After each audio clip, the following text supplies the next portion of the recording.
Final part. I 22M suspect something between my girlfriend 22F and my friend 21M. We all live together. Am I imagining things? You wonderful motherfuckers. Between the comments to both posts and my inbox, I have an immense collection of personalized pep talks, which I am referring to whenever I feel down, admittedly, a lot these days. I got advice stories from all sorts of people, married, single, old, young. Wow. I never thought the internet would bring me this level of support. I just want you guys to know that by just typing up some comments, you have made a very real difference in someone's life.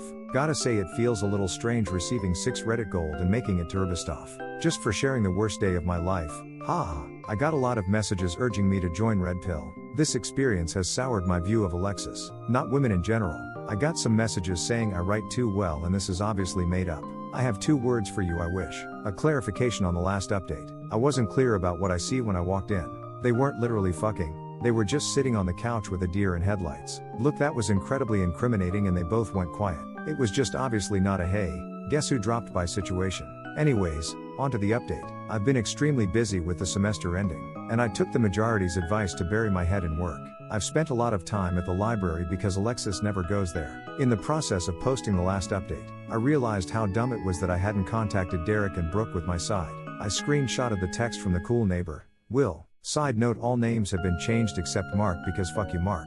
Within the minute, Derek was blowing up my phone with calls and texts that made it very apparent he didn't know anything. At the same time, Alexis was sending texts begging me to meet up with her. I was feeling miserable and sent back a single text to Derek saying I wasn't feeling up to talking, then put my phone away for the night. In the morning, I got a text saying to meet him at my favorite restaurant for dinner and drinks on him, assuring me that no one would be there, not even Brooke. I haven't had any appetite since everything went down, but the offer meant a lot and I really did want to see him, so I decided to go after classes. I got to the restaurant first and I had my heart in my throat, worrying that Alexis would somehow be there, but she wasn't. Derek came up to me and gave me a big hug and opened with, "Dude, what the fuck?" So here's where shit gets a bit crazy and dramatic. A lot of you suggested that Brooke might side with Alexis, or had been covering up for her the whole time. I wasn't so sure, because while she is closer to Alexis, her and I have been friends for a bit longer. According to Derek, as soon as he told Brooke, she was absolutely furious. In his words, I sort of wanted to bitch Alexis out, but Brooke took care of that, and then some.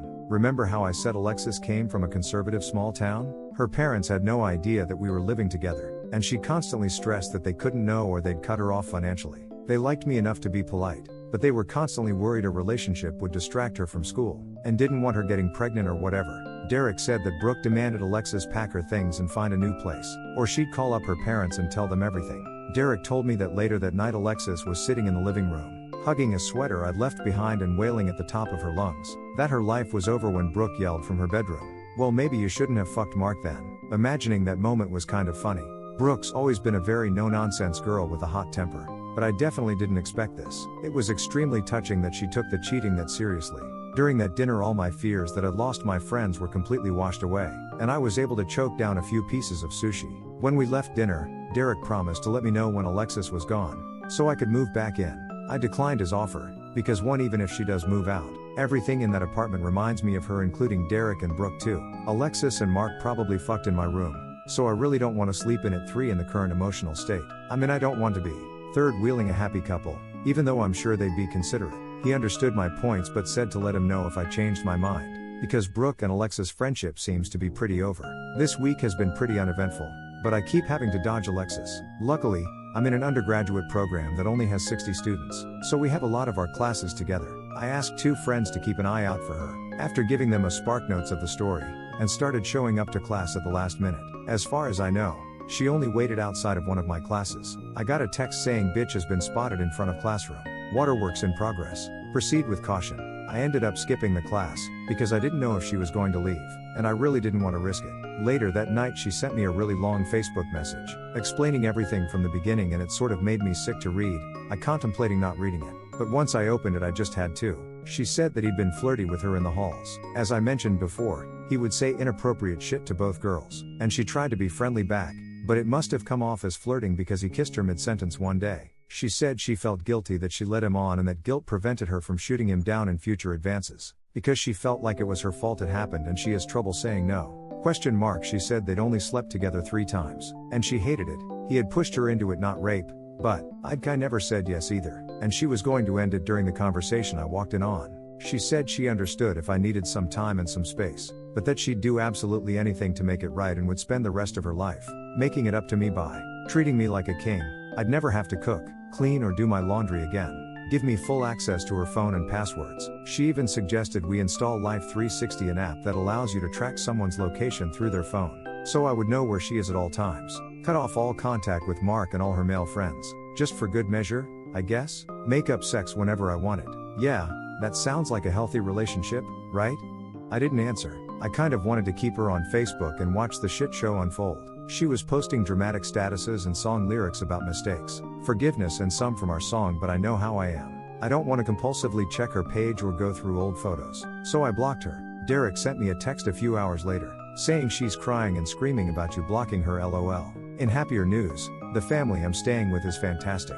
I felt a little guilty about taking up their space, electricity, etc. So I offered to put down rent and pay for some bills. I am unemployed, but my family gives me a decent allowance for rent and food, but they declined. The dad said first month's free. If you need more time here, then we'll talk about it. And winked. My friend was telling me that they have hosted his and his sister's troubled friends, so it wasn't a big deal. Still, I'm unbelievably grateful. As for Will, awesome neighbor, I called him to thank him for everything. I wasn't up to inviting him for dinner just yet, but I will. He apologized profusely. He says he can't stand Mark, not just for what he did with Alexis, but various other things that I won't go into. He told me that Mark has been unusually quiet the past few days, and told another one of the guys that he had gotten dumped. Whatever, I don't want to think about it. So that's really all I have for you guys. I'm still going to be friends with Derek and Brooke, but I'm going to limit my contact with them because they remind me of Alexis so much. I sent Brooke a message thanking her for kicking Alexis out, and she said she'd do it regardless of whether or not I move back in. She's going to give me a heads up on when Alexis is gone, so I can get the rest of my things. In the meantime, I'm spending a lot of time studying, applying to grad schools, and hanging out with the guy I'm living with. Earlier this week I posted onto my university's Facebook group searching for roommates for next semester, and I already have a few replies. I'm going to wait until after finals to tell my parents about the situation, because my mom asks a million questions about everything, and I'm not in the mood to answer them. Again, thank you for all the messages. I did not expect this level of attention, and while it has made me a bit paranoid, someone will recognize the story from the details. Fuck it, I needed the